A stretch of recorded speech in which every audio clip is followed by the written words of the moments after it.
Olá, boa tarde. Começa agora o programa Trabalhador em Foco. Esse programa é uma realização do Movimento Sindical de Petrópolis, através da união de 14 sindicatos que querem levar para você, telespectador, informações importantes sobre o dia a dia do trabalhador.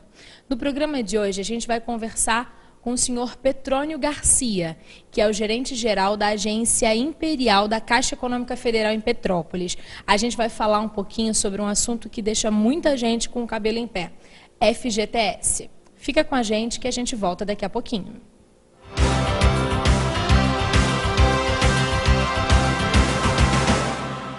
Eu sou a Peppa. Esse é meu irmãozinho George. Essa é minha mamãe. E esse é meu papai. Peppa Pig. Peppa Pig, a porquinha mais famosa da TV, volta a Petrópolis para uma apresentação no domingo, dia 23 de novembro, às 15 horas, no Teatro Dom Pedro. Ingressos a partir de R$20. À venda no Cinemax Mercado Estação e na bilheteria do Teatro Dom Pedro.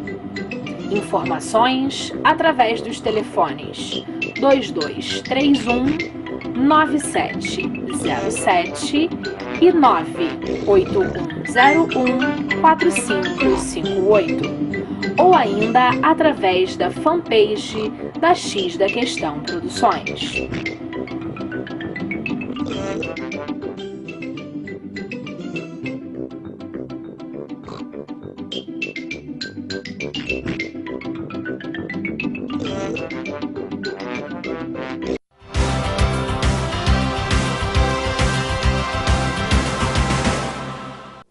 Estamos de volta, de fato, né, com o programa Trabalhador em Foco, e agora vamos começar a nossa conversa sobre FGTS. Boa tarde, Petrônio. Boa tarde, Carla. Boa tarde a todas as pessoas que estão nos assistindo em casa. Muito obrigada por ter se deslocado, saído lá da agência. Com certeza você tem 1 milhão de coisas para fazer e veio aqui conversar com a gente, tirar algumas dúvidas da nossa equipe e com certeza do nosso telespectador. Para começar a nossa conversa, eu queria que você me falasse o básico. O que é FGTS? Bom, o FGTS é um patrimônio do trabalhador, que é seletista, né? E veio substituir a estabilidade de emprego a partir de 1968. Nós vamos conversar um pouco sobre esse assunto. Exatamente. Né? E é utilizado também o fundo de todos os trabalhadores para fazer políticas sociais, habitacionais e fazer investimento em infraestrutura. Que maravilha. Quando você fala que o FGTS ele veio para substituir a estabilidade, é porque existia uma estabilidade profissional de 10 anos, não é isso? Como é que funcionou essa transição para então o FGTS fazer parte da realidade do trabalhador? Isso é como ocorria a relação entre patrão e empregado até 1968. Pela legislação da época, o trabalhador, a cada ano trabalhado, ele tinha direito a um salário de indenização caso ele fosse demitido até 10 anos de trabalho. A partir de 10 anos naquela empresa, ele passava a ganhar estabilidade no seu trabalho. E aí a indenização dobrava, aí era 2 salários para cada ano trabalhado. Um exemplo, o trabalhador que ficasse 15 anos numa empresa e ele fosse demitido sem justa causa, esse trabalhador fazia jus a uma indenização de 15 anos vezes 2 salários de 30 salários. Isso era um grande benefício. Você imaginou, 2 anos trabalhados para cada... 2 salários de indenização para cada ano trabalhado. É uma grande indenização se você falar de 30 salários hoje. Mas também tinha alguns prejuízos para o trabalhador. Caso ele viesse a falecer, a família não tinha direito a essa indenização. E as empresas passaram também a demitir os empregados antes desses 10 anos. Então, criou uma relação desconfortável nessa relação patrão-empregado naquela época. E aí, na época, o funcionário, o trabalhador, ele só podia tirar quando fosse demitido, assim como funciona o FGTS hoje em dia. Hoje em dia, na época ele poderia retirar na verdade ele não retirava, né? Era uma indenização. Hoje certo. É um fundo, está constituído o fundo, tem toda a regulamentação legal, ele tem toda a gestão dele amparado por lei. Hoje, o fundo de garantia ele pode tirar o seu fundo de garantia, observada as diretrizes e aquilo que está previsto em lei. No caso de aposentadoria, né? No caso dele comprar imóvel, né? A sua casa própria. Em alguns casos, que ninguém obviamente quer usar, no caso de alguma doença maligna, né? Uma tipo neoplasia, câncer. Exatamente. Ou doente em fase terminal, isso tudo reconhecido em lei, a pessoa tem direito a sacar o seu fundo de garantia. Ou a demissão sem justa causa. Certo. E quem tem direito ao fundo de garantia na prática? Bom, todo trabalhador, a partir da Constituição de 1988, que é regime pela CLT, Certo. né, A a gente consolidação da sempre fala da CLT Isso. aqui, a gente gosta dela. É verdade. Então, a partir da Constituição de 1988, todo trabalhador regido pela CLT, ele tem direito a um fundo constituído e a origem desse recurso é sempre do patrão, é sempre da empresa. É sempre do patronal. Como é que é feito, então, o recolhimento desse fundo de garantia do trabalhador? Esse recolhimento é feito através de uma guia própria, né? É um documento emitido hoje pela internet e pago nas instituições financeiras habilitadas para receber esse depósito. A Caixa ela atua legalmente como o agente operador desse recurso, mas a utilização desse recurso é definido por um conselho gestor do fundo de garantia, que aí envolve o Ministério do Trabalho, o representante de trabalhadores, representante dos empresários, né, e a Caixa Econômica Federal também faz parte desse conselho. Certo. Quanto, né, é recolhido? Como é que é esse percentual do salário do trabalhador para a gente conseguir ter uma ideia de quanto esse trabalhador pode vir a receber no momento de rescisão? Esse recolhimento é feito mensalmente, né, até o dia 7 de cada mês. Dia 7, coincidindo com o final de semana feriado, é necessário que se pague antecipadamente no primeiro dia útil antecedente, né? E diferente de muita coisa que você paga depois, Isso, né? Exatamente. E é recolhido no percentual de 8% do salário. Esse custo é exclusivamente da empresa. O custo de 8%... muito interessante isso. O custo de 8%, ele é uma obrigação da empresa, ou seja, não é descontado do salário do trabalhador. Não, definitivamente não é descontado do salário do trabalhador. Porque tem outras coisas que são descontadas. A gente já falou da questão do Vale Transporte, do INSS, Vale Alimentação, né? Do INSS, que são outros benefícios que estão aí embutidos no dia a dia, né, e que os dois contribuem, né? Às vezes, tem alguns sindicatos que já conseguiram a isenção do transporte, mas na maior parte das vezes o Vale Transporte é até 6% do salário. E aí vão outras coisas. Mas o fundo de garantia não, então é uma responsabilidade patronal mesmo. É uma responsabilidade do patrão recolher o fundo de garantia do seu trabalhador até o dia 7 de cada mês. Certo. Uma das coisas que a gente também ouve falar é que as pessoas, às vezes o patrão não depositou, não efetuou o pagamento correto da guia do fundo de garantia. Como é que o nosso trabalhador, o nosso telespectador, pode ter controle disso? Dele ter certeza de que o patronal está depositando, porque no dia que ele precisar, aquele dinheiro vai estar lá. Como é que funciona isso na prática? Como é que ele pode saber disso? Bom, hoje a Caixa disponibiliza o saldo e o extrato do fundo de garantia em alguns canais de fácil acesso para o trabalhador.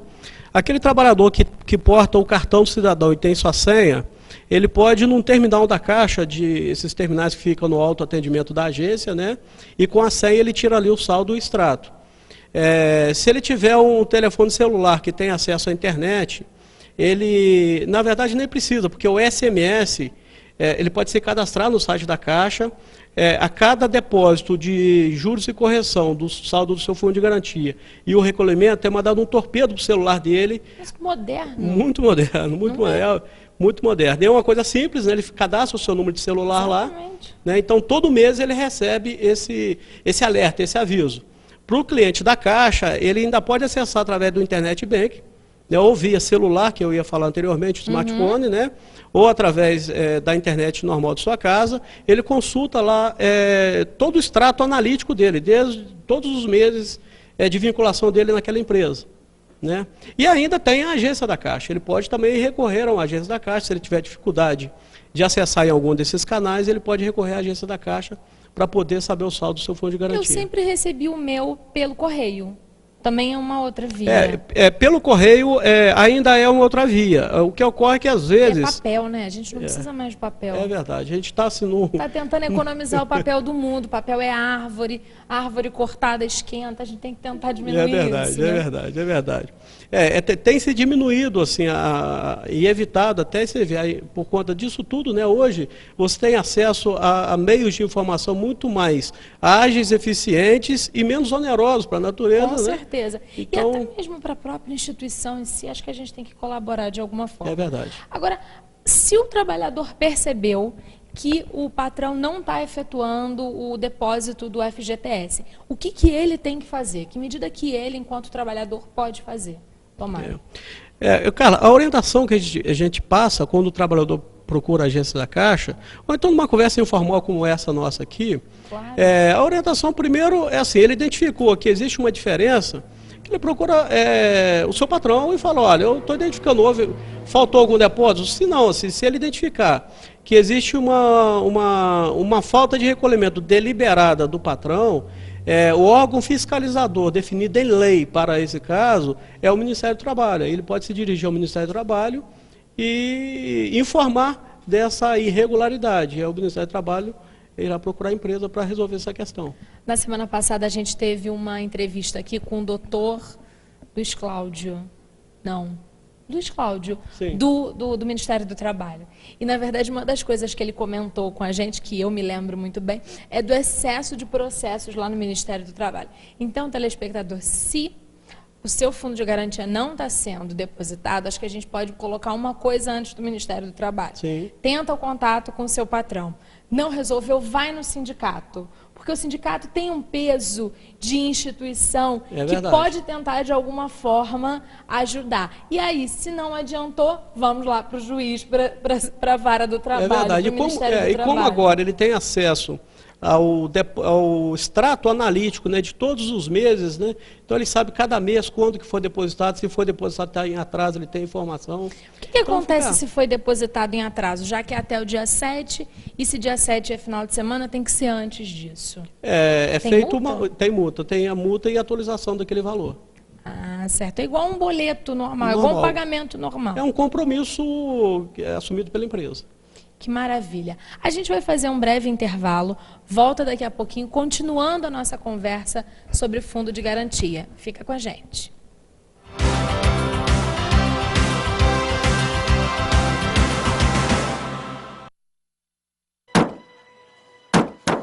Em novembro,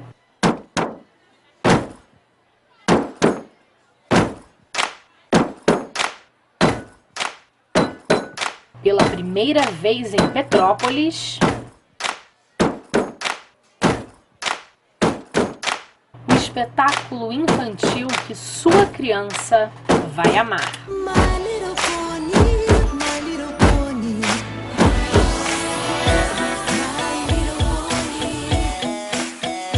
My Little Pony. A amizade é mágica.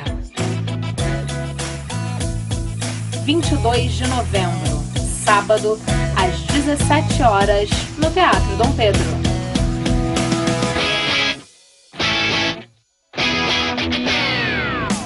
Ingressos a partir de R$20. Cinemax, Mercado Estação e no Teatro Dom Pedro. Informações 2231-9707 e 98101-4558.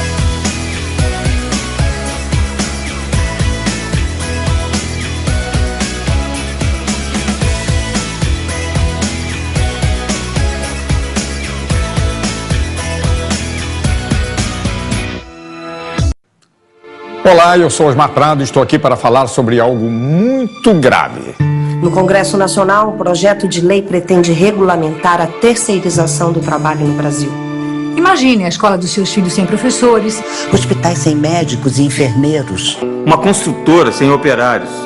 Todos substituídos por profissionais com menos direitos e garantias. A terceirização se dá quando o trabalho de alguém é vendido por um intermediário que lucra com isso. O projeto pretende autorizar essa prática de forma generalizada. O resultado será prejudicial a todos os brasileiros. Pois os trabalhadores perderão direitos e garantias Conquistados com anos de lutas. A proposta traz benefícios apenas para os empresários que usarão a mão de obra com custo baixo. Basta lembrar que os maiores índices de acidentes de trabalho que hoje ocorrem no Brasil atingem os trabalhadores terceirizados. Caso ocorra a aprovação desse projeto, teremos redução dos atuais salários e empresas sem empregados. pois todos serão terceirizados. A terceirização existe para que a produção fique mais barata. O que pode acobertar o trabalho escravo no Brasil. Não podemos permitir que poucos ganhem com o trabalho de milhões. Esse é o Brasil que você quer para as futuras gerações? Eu digo não. Eu digo não. Eu digo não. Não para a terceirização do trabalho. E você?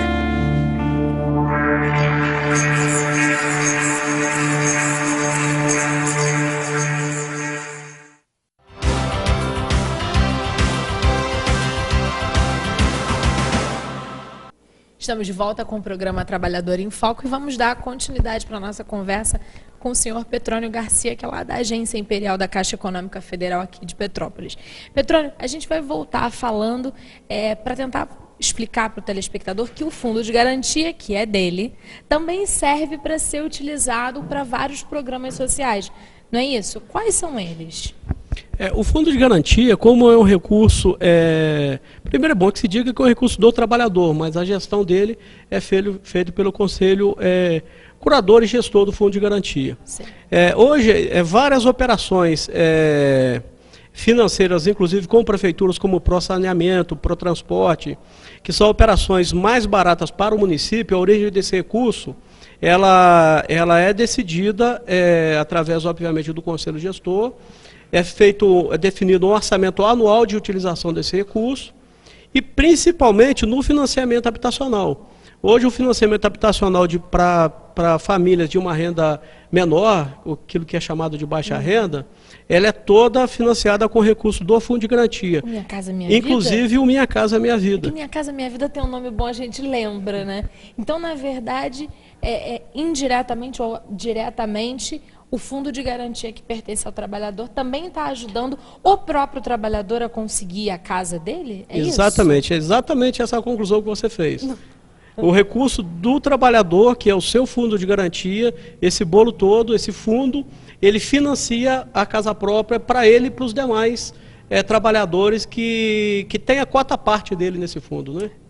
Posso estar enganado e posso estar me envolvendo num assunto muito complexo, mas é a sensação de que não é nem o governo, então, que está ajudando tanto, é a gente mesmo que está se ajudando. Quem define como vai ser usado esse recurso é o governo através dos seus órgãos formais constituídos, né? E aí a política governamental. Claro. Mas o fato, assim, que a origem desse recurso é o fundo de garantia, que é um patrimônio do trabalhador. Agora, se ele vai ser usado e para onde ele vai ser usado, é definido por esse conselho, que é formado por trabalhadores, pelo Ministério das Cidades, pelo Ministério do Trabalho, que é o ministro do Trabalho é o seu presidente, né, e os representantes também dos empresários, através das suas entidades. Certo. Não é o assunto principal do nosso programa, de forma nenhuma a gente tem que falar do FGTS, mas só para a gente falar do trabalhador que ainda não tem a casa própria, ele pode ir lá na Caixa Econômica para ver o Minha Casa Minha Vida, já que agora ele descobriu que o fundo de garantia dele também está envolvido no dinheiro que pode financiar a sua moradia própria? Não, sim, na verdade, o Minha Casa Minha Vida é um programa habitacional de governo, né, que usa um recurso que é de todos, né? E a Caixa, por ser o agente operador do recurso FGTS e ser o banco hoje que detém a maior fatia do mercado de financiamento habitacional, acaba que ganha essa identidade com esses programas, né? Mas é óbvio, sim, que os trabalhadores podem procurar a Caixa Econômica Federal, mas sempre tendo em vista que a Caixa Econômica Federal é o agente financeiro. Né? A Caixa Econômica Federal não constrói prédios. A iniciativa privada, e em alguns casos, a Prefeitura, que é o caso do Minha Casa Minha Vida, se mobilizam para construir empreendimento Minha Casa Minha Vida, apresenta o projeto para a Caixa e, sendo viável, aí sim a Caixa faz a avaliação de cada família individualmente para poder conceder ou não aquele crédito. Que maravilha. Então vamos voltar para o nosso FGT, se você quer finalizar. Eu queria finalizar porque Claro, assim, é importante deve. se dizer que apesar assim, do trabalhador ele ter uma cota parte daquele fundo de garantia, todas as políticas elas têm que ser responsáveis para que aquele recurso emprestado ele retorne para o fundo do trabalhador. Certo. Então, por isso é importante que se diga que não é o fato do trabalhador ter uma cota parte do fundo Claro. que automaticamente dá Ele vai direito a ganhar ele a ao casa. crédito. E nem vai Porque ganhar o existe uma crédito. responsabilidade que esses pagamentos sejam feitos para que ele retorne para o fundo para se continuar financiando a moradia. Até porque no momento ele vai retirar o fundo de garantia. Então, se ele for Sim. lá e não pagar a prestação, né, dos benefícios, dos serviços, dos programas sociais, como é que a gente vai, né, pagar aquele trabalhador que vai retirar o fundo de garantia? Falando em retirada, no pegar o fundo de garantia, quando é que pode ser feita essa retirada? O trabalhador ele tem as condições previstas, né, no caso de ser demitido sem justa causa, né, naquele caso que nós citamos de uma doença, neoplasia maligna, doenças terminais, né, aquela conta do trabalhador que permanecer inativa, independente da forma como ele foi demitido, mas permaneceu inativo por 3 anos, ele tem direito a sacar esse recurso, se ela não recebeu o depósito, né, que eu me recordo, e no caso da habitação, ele pode usar para comprar o seu imóvel, ele pode usar nas seguintes condições: ou ele usa o seu fundo de garantia para pagar uma parte do imóvel que ele está comprando, uma parte ou todo, dependendo do saldo do fundo de garantia, claro. Ou ele pode usar uma parte do saldo do seu fundo de garantia para amortizar a prestação. Digamos que a prestação dele seja R$1.000, R$900, R$700. Ele pega aquele valor que ele tem de saldo, divide pelo prazo de 2 anos, são 24 meses, então ele pode utilizar esse valor para abater sua prestação.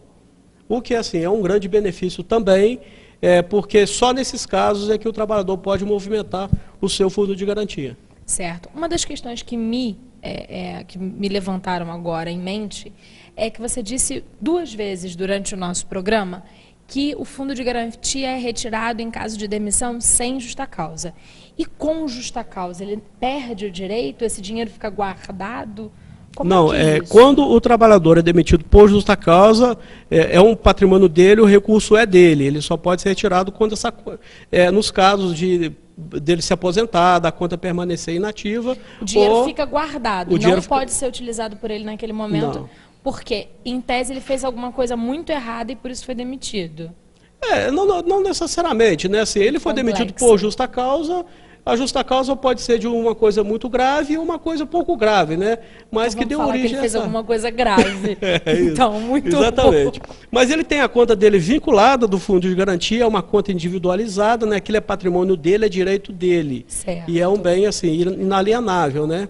Então ele faz jus àquele recurso e ele pode tirar naquelas condições de comprar imóvel, a necessidade de doença, como nós falamos, e no caso dele se aposentar, ou a conta ficar inativa pelo prazo aí de 3 anos. Maravilha. E como é que o nosso telespectador, como é que funciona o passo a passo entre o momento da demissão sem justa causa até a retirada do dinheiro propriamente dito? Porque eu dei aula numa faculdade durante muito tempo, a gente fez um acordo e aí assim, demorou um tempão até que o dinheiro foi disponibilizado no meu cartãozinho da conta cidadão. Aí eu fui lá na Caixa, eles transferiram para minha conta corrente que eu faço uso e aí eu estourei o dinheiro todinho. Né? Comprei um sofá para casa que eu queria, dentre outras coisas.